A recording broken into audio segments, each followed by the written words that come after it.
हर साल इस सीजन में ढाका स्थित राजनीतिक पत्रकार शहीदुल हसन खोकन 300 साल पुराने मंदिर में काली पूजा के लिए अपने पैतृक गांव असुरदुलझुरी वापस जाने के निश्चय करते हैं। पूरा गांव कोखून जैसे लोगों के साथ जो बड़े शहरों में चले गए हैं, काली के सामने इकट्ठा होते हैं। हर साल लाखों श्रद्धालु इस अज्ञात मंदिर में इस विश्वास के साथ आते हैं कि देवी इनकी इच्छाएं पूरी करेंगी। यह वर्ष अलग होगा क्योंकि इस बार गांव के लोग और भक्त काली के लिए कुछ करने वाले हैं। खोकन और उसके दोस्तों ने मंदिर को उनके मूल्य गौरव को बहाल करने के लिए एक समिति बुलाने की योजना बनाई है। 83 वर्ष खोकन त्रिपिट को बताते हैं 2000 में एक बड़ी बाढ़ आई थी जिसमें गांव के कई घर बह गए और मंदिर का एक हिस्सा नष्ट हो गया। ग्रामीण काली प्रतिमा को बचाने में सफल रहे।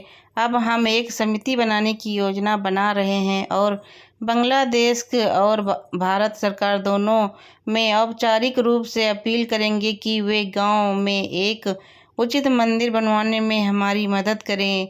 वर्तमान में एक काली भूमि के एक खाली टुकड़े के अंदर एक टिन की छत और एक गिल्ड गेट के साथ एक मंजिला ईंट की संरचना में निवास करती है। मंदिर से कुछ ही दूरी पर अपने घर के आंगन में बैठे गांव के डॉक्टर असीम से कहते हैं, यह रुचिकर लग सकता है लेकिन हर साल काली पूजा के दौरान लाखों भक्त न केवल असुरदुलझुरी से बल्कि पूरे मगुला और उससे आगे प्रार्थना करने के लिए यहाँ आते हैं। माँ काली अपने किसी भी भक्त को खाली हाथ नहीं जाने देती। वे जो कहते हैं वह पूरा होता है। बाढ़ के एक साल बाद 2001 में कोई काली पूजा नहीं हुई थी, लेकिन अगले ही साल मुस्लिम पड़ोसियों ने गांव के हिंदुओं को एक अस्थायी मंदिर बनाने में मदद करने के लिए धन और संसाधन जुटाए।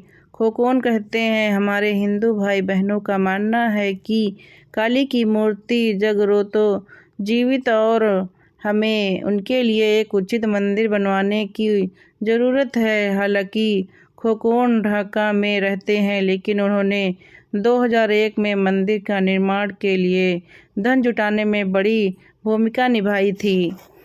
यही कारण है कि रे और खोकन मोदी सरकार से अपील करने के लिए एक समिति बनाना चाहते हैं। भारत सरकार बांग्लादेश में सामाजिक सांस्कृतिक क्षेत्रों, शिक्षा और स्वास्थ्य के देखभाल में विकास परियोजनाओं के लिए अनुदान देती है। 2020 में भारत ने बासुदुलझुरी की तरह एक समान काली मंदिर के पुनर्निर्माण के लिए एक परियोजना शुरू की। बांग्लादेश के उत्तरी नटोर जिले में श्री श्री जयकाली मटर मंदिर भी 300 साल पुराना मंदिर है।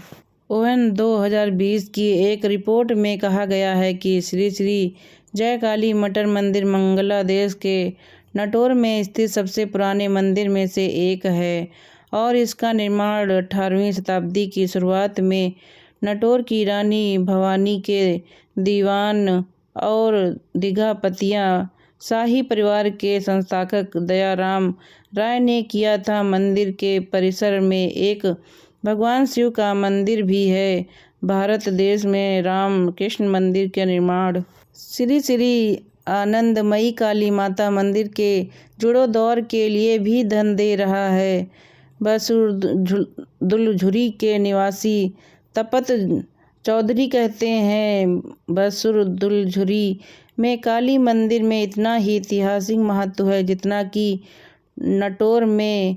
हमें एक मंदिर बनवाने के लिए कम से कम 15 लाख बांग्लादेशी टका के बजट की आवश्यकता होगी, जो इस स्थल के इतिहास और विरासत के लिए न्याय करेगा। इस साल दोनों सरकारों से अपील करेंगे। जब शेष भारत दिवाली मनाता था तो पश्चिम बंगाल में बंगाली हिंदू देवी काली की पूजा करते हैं और इसे काली पूजा कहते हैं। बांग्लादेश में हिंदुओं के लिए भी यही स्थिति है।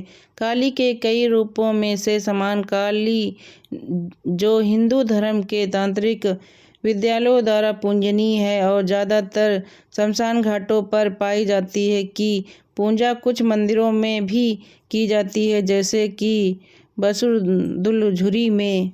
बांग्लादेशी अभिनेत्री और कलाकार आसना हबीब भावना कहती हैं, काली का मतलब मेरे लिए शक्ति है। जब भी मैं देवी को देखती हूँ मैं शक्तिशाली महसूस करती हूँ। मैंने अपने कलात्मक करियर की शुरुआत में ही काली पेंटिंग शुरू कर दी थी। भावना कभी भी असुदुलझुरी नहीं गई हैं, लेकिन काली मंदिर के पुनर्निर्माण के लिए हिंदुओं और मुसलमानों के लिए एक साथ अपने विचार उन्होंने आकर्षक लगाता है, वह कहलाती हैं। यह साम्यवादी संस्कृति एक बार बांग्लादेश को परिभाषित करती थी और यह कट्टरपंथी ताकतों को हराकर आज भी अस्तित्व में है। मैं एक मुस्लिम हूँ, लेकिन मुझे काली का चित्र बनाना पसंद है। मैं किसी और को मेरे लिए अपना धर्म प्रभावित नहीं करने दूंगी। मुझे उम्मीद है कि बसुदुलझुरी में मंदिर जल्द ही बनेगा। खोकोन का कहना है कि वह यहाँ मनाते हुए बड़े हुए हैं कि धर्म व्यक्तिगत है, लेकिन उत्सव सभी के लिए है। जब वह बांग्लादेश में मंदिर पर हमलों के बारे में सुनते हैं तो उन्हें लगता है कि यह उनकी आस्था प्राणी पर भी हमला है। इस साल फरवरी में अज्ञात व्यक्तियों ने बांग्लादेश के ऊपर पश्चिम क्षेत्र में 14 मंदिरों में तोड़फोड़ की। जिन 3 यूनियनों क्षेत्र अधिकारियों के घटनाएं हुई, उन्हें उत्कृष्ट अंतरधार्मिक सद्रोह का क्षेत्र माना जाता था। खोकोन कहते हैं, जब मैंने 2001 में अस्थायी मंदिर के लिए धन जमा किया तो मैं अपने बचपन में एक हिस्से को पुनर्निर्माण भी करा रहा था, तो बाढ़ के पानी में बह गया था। और जब हम गांव में एक उचित मंदिर के लिए एक समिति बनाने की योजना बना रहे थे, तो मुझे उम्मीद है कि मेरी सरकार और भारत हमारी सच्चा विरासत के लिए हिस्से में बहाल करने में हमारी मदद करेंगे।